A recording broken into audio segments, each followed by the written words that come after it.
Okay students, இன்னும் திரும்ப அதே சர்க்கியூட்டை காமிக்கிறேன் அப்படின்னு நீங்கள் நினைக்காதீங்க. ஏன்னா இந்த சர்க்கியூட்டில் நம்ம சேம் டச் சென்சார் தான், பட் ஆனால் வித் பியாசோ அலாக் ஆர் பஸர் அதை வச்சு நம்ம என்ன பண்ண போகிறோம், எக்ஸ்பிரிமெண்ட் பண்ண போகிறோம். ஓகேவா? நான் திரும்ப என்னென்ன அப்பரேட்டஸ் யூஸ் பண்ணியிருக்கோம் அப்படின்றத எக்ஸ்பிளைன் பண்ணிடுறேன். 9 வோல்ட் பேட்ரி யூஸ் பண்ணியிருக்கோம். அதுக்கப்புறம் பாசிட்டிவ் அண்ட் நெகட்டிவ் டெர்மினல் இருக்குது. இந்த பாசிட்டிவ் டெர்மினலில் நான் ஒரு ரெசிஸ்டர் கனெக்ட் பண்ணியிருக்கேன். அந்த ரெசிஸ்டருடைய பாசிட்டிவ் டெர்மினல் பஸருக்கு போகுது. ஏன் சார் ரெசிஸ்டர் கனெக்ட் பண்ணியிருக்கோம்?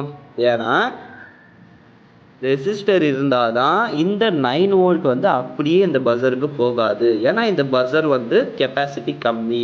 இந்த 9 வோல்ட் டைரெக்டாக இந்த பஸருக்கு போயிடுச்சுன்னா அந்த பஸர் வந்து ஃபியூஸ் போயிடும்.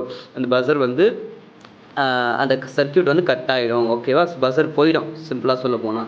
ஸோ அப்படி பண்ணியிருக்கோம். நெக்ஸ்ட்டு இதில் இன்னொரு ரெட் ஒயர் இருக்கு இல்லையா, அது வந்து நம்ம டச்சு சென்சாருக்காக வச்சுருக்கோம். நெக்ஸ்ட்டு இன்னொரு டெர்மினல் சொல்கிறேன் பாருங்கள். நான் இப்படியே வந்தால் இன்னும் கொஞ்சம் ஈஸியாக இருக்கும். இதில் இந்த பஸருடைய நெகட்டிவ் டெர்மினல் வந்து எங்கே போகுது பாருங்கள். இங்கே ஒரு ஒயர் கூட கனெக்ட் பண்ணியிருக்கேன். இந்த ஒயர் கூட கனெக்ட் பண்ணி டிரான்சிஸ்டருக்குள்ளே போகுது. அந்த டிரான்சிஸ்டரில் ஒரு கம்பியில் கனெக்ட் ஆகிருக்கு இல்லையா, அதுக்கு பேர் வந்து கலெக்டர் அப்படின்னு சொல்லுவாங்க. அதுக்கப்புறம் பேஸ், இந்த பேஸ்லேருந்து ஒரு ஒயர் கனெக்ட் பண்ணி என்ன ஆகுது, இந்த பேஸ் வந்து டச் சென்சாருக்கு யூஸ் ஆகுது. ஸோ அங்கே தான் நம்ம சர்க்கியூட்டை க்ளோஸ் பண்ண போகிறோம்.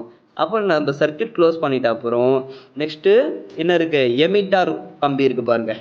இந்த எமிட்டாரில் இருந்து எனக்கு என்ன ஆகும்னா, எனக்கு சார்ஜஸ் வந்து இந்த பேட்டரிக்கு திரும்ப ரன் ஆகிடும்.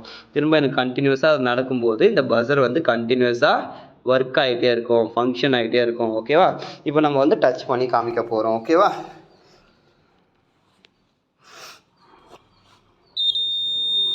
ஓகேவா? ரைட்டு பாருங்கள், அது ரெண்டும் சேர்த்து வச்சாலே நம்மளுக்கு வந்து சர்க்கியூட் க்ளோஸ் ஆகுது. இப்போ வந்து டச் பண்ணி காமிக்க போகிறோம். ஓகேவா?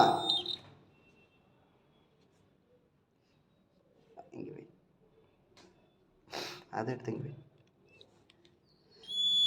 ஓகே, இங்கே பாருங்கள், ரெண்டு ஒயரும் தனித்தனியாக இருக்குது. டச் பண்ணி எனக்கு என்ன ஆகுது, அந்த சர்க்கியூட் வந்து நமக்கு க்ளோஸ் ஆகிடுது. ஓகேவா? டச் பண்ணி நமக்கு என்ன ஆகுது, இந்த சர்க்கியூட் வந்து க்ளோஸ் பண்ண வச்சிட்டோம். புரியுதா உங்களுக்கு? டச் தான் பண்ணியிருக்கோம், சர்க்கியூட் க்ளோஸ் ஆகி நமக்கு வந்து பஸர் அடிக்குது. ஓகேவா?